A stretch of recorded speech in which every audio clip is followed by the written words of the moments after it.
The 3-minute morning reset that builds mental resilience, even on your worst days. Here's something weird. Navy SEALs, Olympic athletes, and neuroscientists all do the same 3-minute morning routine. But it's not meditation. It's not cold showers. And when I finally tried it on the worst morning of my life, the day I got fired, something clicked that changed everything. Stick around, because by the end of this video, you'll have a tool that works even when motivation is dead. Let me guess. You've tried morning routines before.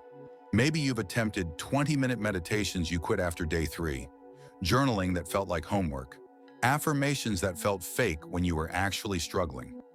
Here's the truth. Most morning routines fail because they require the exact resource you don't have on hard days: willpower. But what if I told you there's a routine that bypasses willpower entirely? One that literally rewires your stress response in under 180 seconds? Neuroscientist Dr. Andrew Huberman discovered something fascinating. Your nervous system has a reset button. It's called the physiological sigh, and it's been observed in everyone from crying babies to stressed out adults. But here's where it gets interesting. When combined with 2 other neurological hacks, this creates what researchers call stress inoculation. You're essentially vaccinating yourself against the day's chaos before it even begins. The best part? It works because it's only 3 minutes. Your brain doesn't have time to resist it.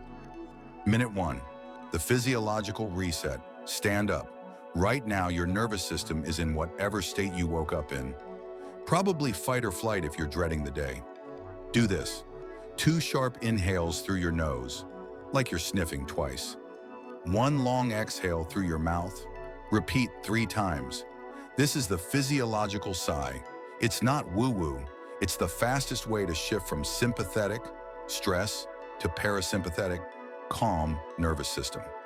Your body literally cannot stay in panic mode when you do this correctly. Minute 2, the identity anchor. Here's where most people get it wrong. They try to pump themselves up with lies.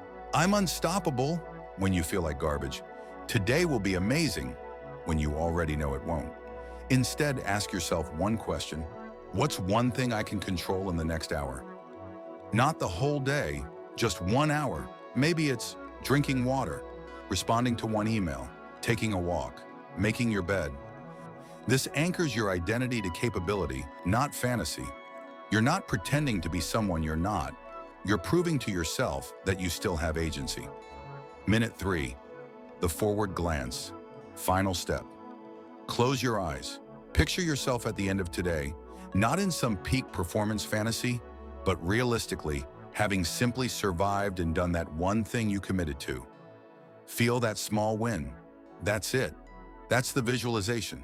No vision boards. No manifesting millions. Just you tonight, slightly proud that you showed up. Then open your eyes and start your day. This routine works on bad days because it doesn't require you to feel motivated. Here's the psychology. The physiological sigh calms your nervous system whether you believe in it or not. The identity anchor gives you control when everything feels chaotic.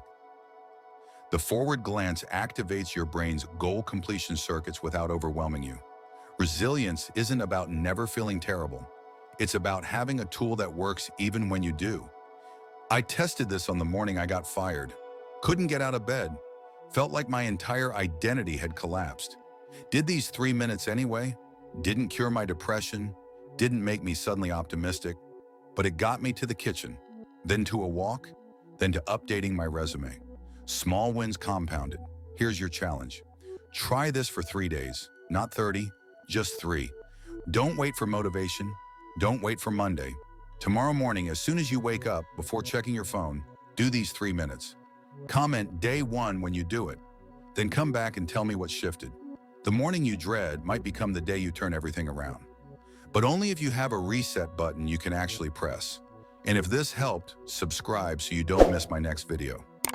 Your worst day doesn't have to become your weakest moment. Sometimes it's just the day you learned how to reset.